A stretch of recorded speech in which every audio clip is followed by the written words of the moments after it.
is how I've started most of this rebuild on the days. At least it's only -2 this morning.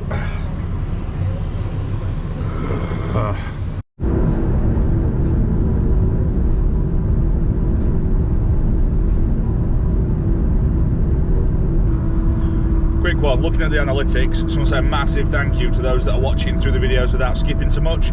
It does make a huge difference, and thank you to those that have subscribed.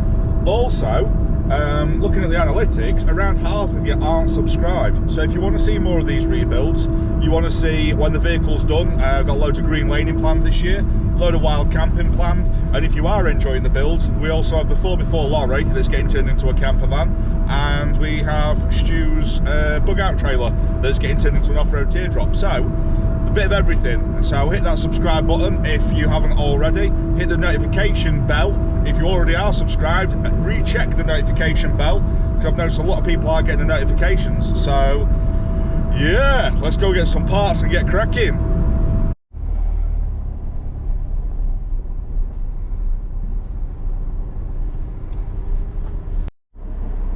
Right, so that's another 87 quid gone.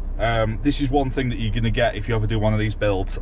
It is the small pieces. So bits like this, if you buy new J's, you buy decent ones, they're 20 quid a chuck. So I've got one to go on the vehicle, one to go in the vehicle first aid kit, because the one I got in there, it had specks of rust on because it's been there a while. So for what it is, I'm just going to get a new one that can stay in there for an absolute emergency, but we're going to keep that one. Little odds and sods, like brand new nuts and bolts for the UJs. You don't really need it, but after years and years and years, the old ones are a little bit rounded, a little bit, you know, when they're covered in crap and stuff. And for what it takes, I'll put them in the first aid kit, the vehicle first aid kit, and I'll put the new ones on. Okay, little odds and sods. Bracket for the power steering pump, and a couple of the bits like fog switch, because the wiring loom is on newer plugs, so we've changed it to newer plugs, which I'm not complaining at, because if that's an original switch, it's 33 years old, it's had 33 years of waggling, power going through it, all the rest of it. I don't mind doing that and putting the old one into a part shelf that anyone can pick at. That's just the game. What I'll do at the end, I'll kind of give a rough run through of costs of odds and sods. Obviously it's not going to be a totally accurate one, prices may vary depending on who does the work, but it gives you a little bit of indication when you think I'm changing a 1350 quid bulkhead, it's going to cost me 1500 quid. No, it's not. It 100% is not. So yeah, maybe that'll be of use to some people. I'll do that on the final video next week. People have asked about the giveaway. Basically, because I'm doing this, I've been super mega busy to cut all the pieces of paper out and put them in a bag. What I'll do if the weather's all right tomorrow, I'll try and get to the farm a bit early and do that as a separate video. But the way the algorithm works at the minute is, like on the last one I did the giveaway video itself, which did absolute shit numbers. Really disappointed on how few people did a video response, but that is what it is. Learned a lesson, so I'm gonna have to tie it in with something that gets a few more views, because obviously that one got next to no views, next to no promotion, next to no nothing. So for 175 quid knife as a giveaway, it wasn't a very good deal for me. Upside was it's a thank you for one person that's been subscribed. So yeah, let's go do some work. First job, let's get the fire lit.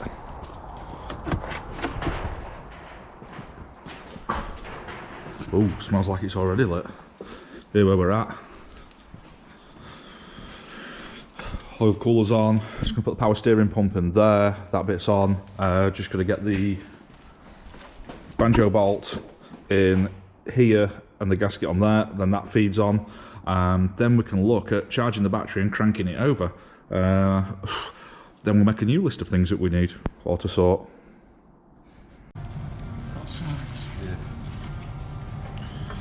So what Damo's doing now is just attaching the power steering pump bracket, and he's going to put the new power steering pump on.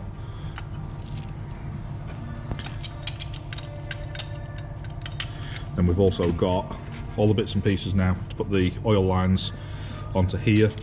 We've got the oil cooler lines on there that I didn't cross thread at all, did I? No. Did I? Yes. And then we've also done the radiator ones, which I know in the last video I showed, but it's hard to see in the dark in here because I haven't got the best lighting. There's the joint just in there. If you ever want to put an auto in a Defender, you have to shorten them, or just get the better radiator and cooler radiator, whatever. And the braided hoses that go back, that would be a far better option. In here, as you can see, we've got the floor in now. We've got the old tunnel in just because it's got loads of thick insulation. It seals well around the edges, so any water that squirts up. One of my mates used to have a hybrid years ago, and every time he went through a puddle, water used to jet up to the ceiling. So keep that in, but obviously the middle bit is chopped and hacked. Before, I did have that big flat platform that went down either side. Gonna have something similar, and then Mark, being the fabricating genius that he is, Marquette, we're gonna put this up on a little bit of an angle, he was saying. That way it's a little bit easier to access, and it doesn't hit the fuse board when you put it into park. The other thing I was looking at, I seen on the passenger side there's a plate where if this was left-hand drive, the handbrake would be over there. So if I get time, I'm going to move that to the passenger side, because with it being an auto, I just bang it in park anyway and don't really use it. With being 6'3", that tends to be in the way, and it gets hot when I'm driving. See your legs on it, so if I can move that to the other side, screw the passenger, that's all I need. Right, so previously mentioned to a few people, so I know a couple of the people have cottoned on as well. It's the beginning of something new, and Dirt Monkey Off-Road, they are now put me as a brand ambassador, so I'm well happy about that because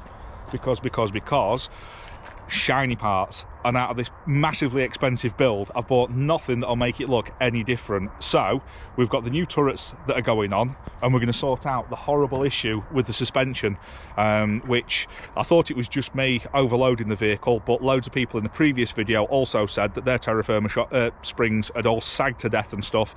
And Luke is doing top quality suspension kits now. Is an Old Man Emu distributor, so yeah, we're slowly going through changing the front springs now, and then eventually I'll be getting the back springs and sorting that issue out. So as you can see here, this is the beginning. As we've got the wings and everything off, we're going to get these parts on now, and like I say, it'll just sit right then. So yeah, exciting things to come. Obviously check out the description below, there'll be a link over to his website. Have a look, because I'm going to get these parts on now, but eventually there'll be custom rock sliders and stuff. Does some gorgeous rock sliders, there'll be all the steering guards, all your Under Armour, that kind of thing, as well as vehicle prep. So check him out, because it's nice for someone to put the time and effort and money into the channel. So it'd be nice if you lot can go over there and have a look as well, because yeah, it's helping me out no end.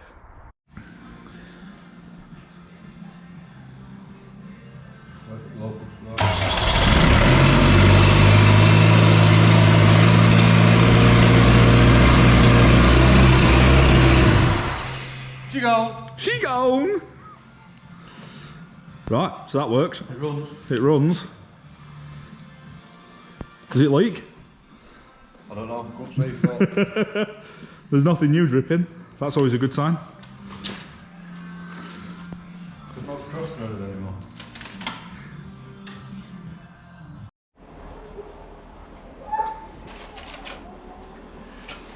Your mate of this, it's not M&S, it's just... Now here's the funny bit, right? So Damo sat here, right across, and he's getting worried about this jacket that Mick's got on. No, Something you're not telling us, mate. no, we're keeping warm. So in once we've all eaten, we're going to go in the yard and sort it all out. Right, so it fires up, it runs, tick over set. I've got bloody oil everywhere. What we're doing now is I'm just starting to put the electrics. You see in this plastic pipe, which keeps a bit of heat off, less chance of damage, keeps everything together. Obviously that comes across to here where multiple wires go off. So what we'll do is split them two off, they get their own piece of shielding that way, and we'll carry on with these up there, and we'll just tape around the ends of it just to try and stop any water ingress, anything like that. What we've found is the 200 radiator is different. So on a 200 radiator, you have like an in on one side and an out, or vice versa there. On the 300 it's there and there, so it's new radiator time, so I'm gonna have to get one of those. The other issue that we found is on the intercooler pipes. There's a big old intercooler pipe that comes across round a metal bit that goes round this strut or wherever it is, and then onto there. Gonna have to get all that as well, so that's a bit gutting. But again, this is why I was saying these little jobs, it's more expensive in little parts than actually the big parts, but that's life, innit? Right, so just taking this off now. Gonna get this terra firma spring off. Gonna leave the terra firma shocks on at the minute because they're not actually that bad. It's the springs that are absolute garbage. Getting the bolts loosened on the turret now. Been covering them in WD all week, but it shouldn't be too bad because these were only changed a couple of years ago when I put these springs on, so they're coming off nicely. But yeah, what a difference, eh? Look at that. That is some engineering, that, compared to that horrible tube.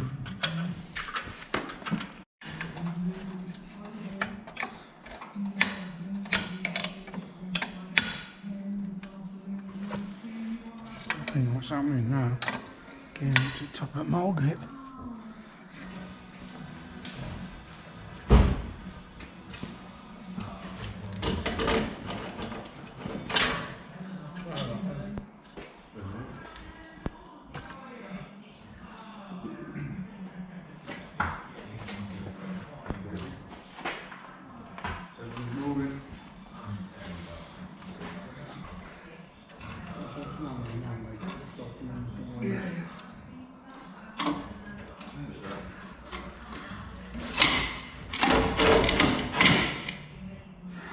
Dirty old thing. Terrible firma. Terrible firma.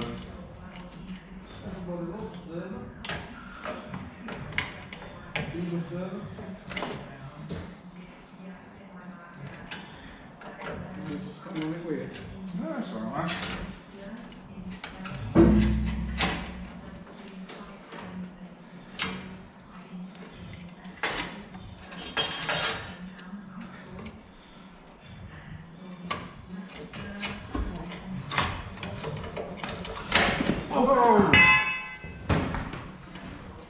Coming out of it. Getting a bit close. 2 meters!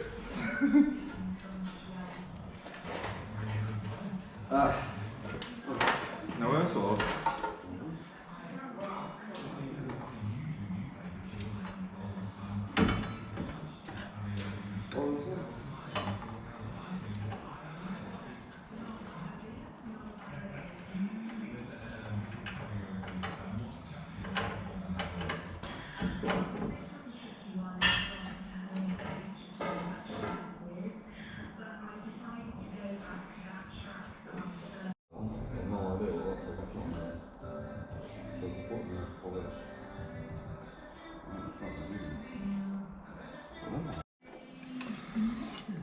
So what he's doing here is there's a cable that goes through the chassis to the rear lights, and he's metering out what's happening from the dashboard and connecting up the rear lights.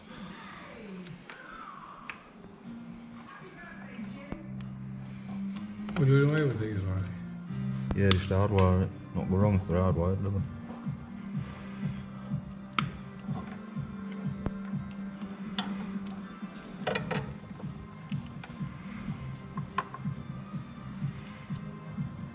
So basically on these go right back, and I'm going to leave it as this for now, but oh, you can't see anything. Back corner of the Land Rover here, underneath by the cross member, there's a joint box, and from that joint box it goes across to the other side to another joint box, and then to the lights out of the joint boxes. What I'm going to do to try and future-proof it a little bit is I'm going to pull that cable into the back of the camper and have a junction box in there, and then go across and into the camper on the other side. It just keeps you out of all the water, all the muck, all the salt, everything like that. But that is when it's running, driving, done, because there's a lot of things to do.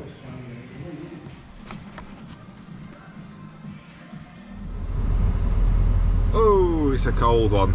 So, me, Ainsley, and the monkey, we're while it's still freezing cold, my truck's parked in some real thick mud, and Johnny wants it out of the way, so I'm just going to whiz over, chuck him the keys, and hopefully as well, my locking axles and everything are the other side of some mud as well, and he doesn't want to churn it all up. So with any luck, the ground's hard enough, he can get one of the machines just to pull it back over. So a little bit of a break up from the mechanical, because I'm sure you're fed up of seeing it and I'm fed up of doing it. It's one of them tasks that just needs doing, so let's crack on. So will it start? Right, at this point, I don't normally do this, but massive appreciation for the people that are watching the videos, and on that note, I'm gonna have to stick an advert in here just to see if it makes any difference to the ad revenue, because it's just nothing at the minute, so appreciate your patience. So we've got some massively heavy duty aluminium here. What I'm going to do is I'm going to run that along the inside here, up the top, across there. When Johnny can get in with his machine, we're going to lift this big panel up, glue and screw to that all the way down into this wood section as well, and then we're going to put capping on the outside with glue, which is way more than you would expect to do. But if you can imagine, there's a lot of torsional stress that goes into one of these as they rock about, and as well as that, Mark, who's done a few bit on the Land Rovers, is a blacksmith stroke fabricator stroke engineer. He's going to put a sub chassis on that and drop it down for me, which I'm absolutely ecstatic about. So once the land is done, this should move on quite quickly.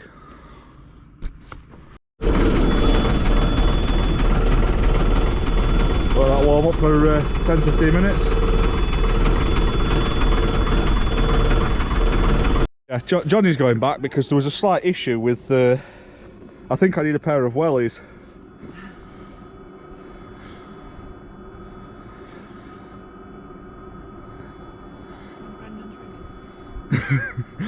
Is he a size 12? He's 6.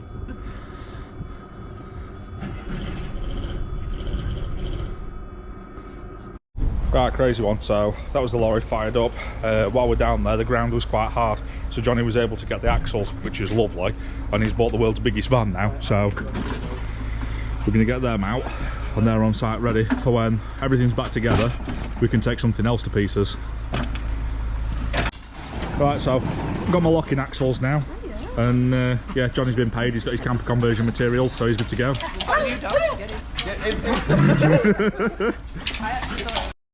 Right, so that just went totally, yeah, it was one of them ones where today's just gone to pot. So tried to move the lorry, got air in the lines again. So what I'm going to do, I know a place that makes braided hoses, you know, proper high performance braided ones.